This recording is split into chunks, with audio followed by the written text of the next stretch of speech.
بڑی دھوپ کے بعد وہ آفس پہنچ گیا۔ آج اس کا انٹرویو تھا۔ وہ گھر سے نکلتے ہوئے سوچ رہا تھا، اے کاش آج میں کامیاب ہو گیا تو فوراً اپنے پشتینی مکان کو خیر بات کہہ دوں گا اور یہی شہر میں قیام کروں گا۔ امی اور ابو کی روزانہ کی مغز ماری سے جان چھڑا لوں گا۔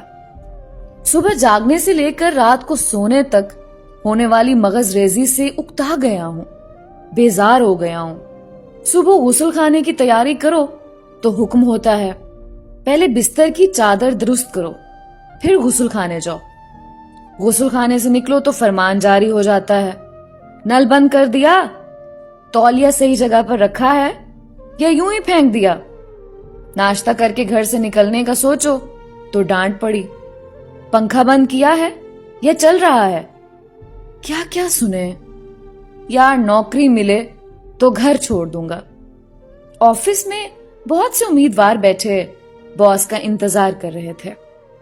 10 بج گئے تھے۔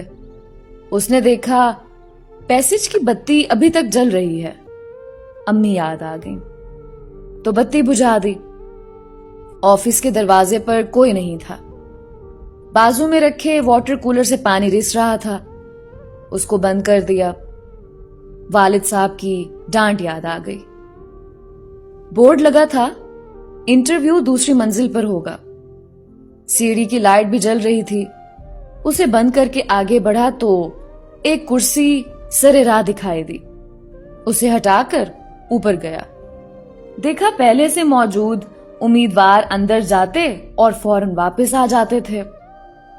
معلوم کرنے پر پتا چلا کہ وہ ایپلیکیشن لے کر کچھ پوچھتے نہیں ہیں، فوراً واپس بھیج دیتے ہیں۔ میرا نمبر آنے پر میں نے اپنی فائل مینیجر کے سامنے رکھ دی۔ تمام کاغذات دیکھ کر مینیجر نے پوچھا، کب سے جوائن کر رہے ہو؟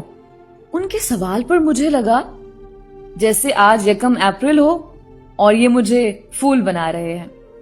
مینیجر نے محسوس کر لیا اور کہا، اپریل پھول نہیں ہے، حقیقت ہے۔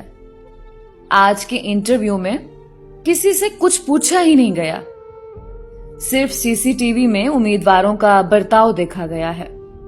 سبھی امیدوار آئے مگر کسی نے نل یا لائٹ نہیں بند کی سوائے تمہارے۔ مبارکباد کے مستحق ہیں تمہارے والدین جنہوں نے تمہیں تمیز اور تہذیب سکھائی ہے۔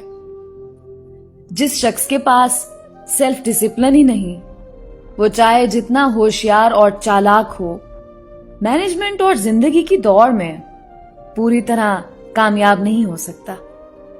یہ سب ہو جانے کے بعد میں نے پوری طرح طے کر لیا کہ گھر پہنچتے ہی امی اور ابو سے معافی مانگ کر انہیں بتاؤں گا کہ آج اپنی زندگی کی پہلی آزمائش میں ان کی چھوٹی چھوٹی باتوں پر روکنے اور ٹوکنے کی باتوں نے مجھے جو سبق پڑھایا ہے ان کے مقابل میری ڈگری کی کوئی قیمت نہیں ہے۔